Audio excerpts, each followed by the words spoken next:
오늘은 9월 15일 새로운 한 주가 시작되는 월요일입니다. 한 주간 주의 은혜가 충만하기를 바랍니다. 하라고 하면 하기 싫고 하지 말라고 하면 더 하고 싶은 마음, 우리는 그것을 청개구리 심보라고 합니다. 이것은 아이들에게만 있는 게 아니라 사실 모든 인간의 마음이 그렇습니다. 이런 경험 다 있을 거예요. 다이어트를 하기로 맘먹으면 이상하리만큼 평소보다 더 치킨이 먹고 싶고, 성경을 좀 읽으려고 마음먹으면 자꾸만 유튜브나 드라마를 더 보고 싶은 마음, 하지 말라는 것에 더 끌리는 것, 이것이 율법 아래에 있는 우리 인간의 모습입니다. 그러나 오늘 본문 6장 14절을 보세요. 죄가 너희를 주장하지 못하리니 이는 너희가 법 아래에 있지 아니하고 은혜 아래에 있음이라. 아멘.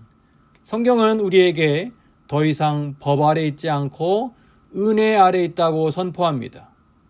이것이 우리 신앙인에게 어떤 의미를 주는 것일까요? 세상의 모든 시스템은 정의를 기반으로 합니다. 나라와 문화마다 그 모습이 조금씩 달라도 기본적으로 죄 지으면 그에 상응한 벌을 받고 선을 행하면 칭찬과 상을 받는 시스템이지요. 율법의 역할이 바로 이것입니다.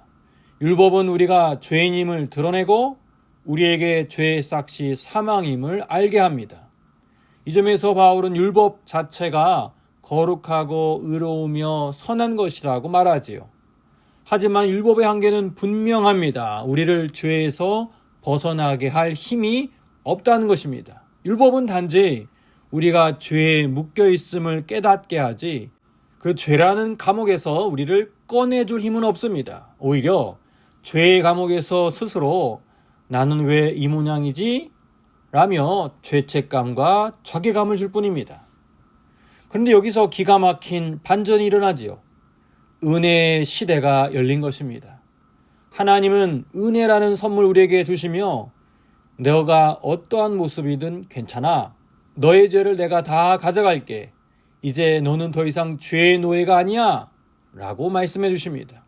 여러분 그 근거가 무엇입니까? 8절 9절 말씀 보세요. 만약 우리가 그리스도와 함께 죽었으면 또한 그와 함께 살 줄을 믿노니 이는 그리스도께서 죽은 자 가운데서 살아났음에 다시 죽지 아니하시고 사망이 다시 그를 주장하지 못할 줄을 알미로다. 이 구절을 쉽게 풀어 말하면 예수님이 십자가에서 죽고 부활하신 것을 믿는 사람은 예수님이 죽으실 때 옛 자아가 함께 죽었고 주님이 부활하실 때 함께 부활했다는 것입니다. 따라서 죽음에서 부활하신 예수님에게 사망이 더 이상 힘을 발휘할 수 없듯 우리에게도 더 이상 죽음의 권세, 죄의 권세가 우리를 지배하지 못한다는 말입니다. 하지만 안타깝게도 오랫동안 예수님 믿고 신앙생활 해온 분들 중에도 여전히 율법 아래에 있는 사람들이 있습니다. 예수님의 십자가와 부활을 믿고 하나님의 자녀가 되었다고 고백하지만 여전히 율법 아래 사는 분들이 있어요. 이분들의 특징이 무엇인 줄 아십니까? 죄를 피하기 위해 엄청난 노력을 한다는 점입니다. 이것은 하지 말아야 해. 이것은 꼭 지켜야 해. 겉으로 보면 상당히 신앙이 좋아 보입니다. 하지만 그 속에 기쁨이 없어요. 자유가 없습니다. 마치 운전면허를 딴 이유가 딱지를 끊지 않기 위해 운전하는 사람과 같습니다. 여러분 딱지 끊지 않기 위해 운전 배우는 분 있습니까? 물론 운전하다 교통법규를 어겨 범칙금을 낼 수 있습니다. 그러나 운전면허를 딴 이유는 운전하기 위해서이지 법규를 지키기 위함이 아닙니다. 반면 은혜 아래 사는 사람들은 어떨까요? 이분들은 더 이상 죄를 피하려는 노력을 하지 않습니다. 이것은 죄 짓는 것을 즐긴다는 말이 아닙니다. 자신을 사랑하고 구원해 주신 하나님께 감사와 감격의 마음으로 살아간다는 거예요. 즉 율법이 무서워서 죄를 안 짓는 것이 아니라 하나님의 은혜와 사랑이 고마워서 죄 짓기 싫어하는 것입니다. 은혜 아래 사는 사람은 억지로 끌려가는 삶이 아니라 기쁨으로 자발적으로 하나님께 순종하는 삶 사는 것입니다. 내가 죄를 짓지 않아야지가 아니라 나를 이렇게 사랑해 주신 하나님을 기쁘게 해드리고 싶다는 마음으로 살아가는 거예요.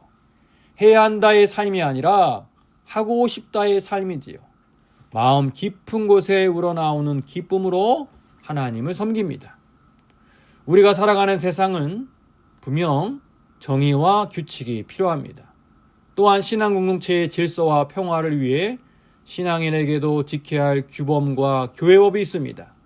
그러나 잊지 않아야 할 것은 정의와 법이 사람을 변화시키지는 못한다는 거예요. 사람은 하나님의 은혜와 사랑, 하나님의 용서로만 변화됩니다. 우리가 읽고 있는 로마서를 쓴 바울이 그랬습니다. 그는 누구보다 율법의 전문가였지요. 바리새인 중에 바리새인으로 율법대로 살려고 부단히 노력한 사람이었습니다. 그래서 예수 믿는 사람들을 앞장서서 괴롭히기도 했어요. 그 율법의 사람 바울이 예수님을 만난 후 은혜의 사람으로 바뀌었습니다. 나는 율법 아래에 있지 않고 은혜 아래에 있다. 이 놀라운 진리를 깨닫고 이제는 이 은혜를 전하는데 목숨을 건 사람이 되었습니다. 해야 한다의 삶에서 하고 싶다의 삶이 된 것이지요.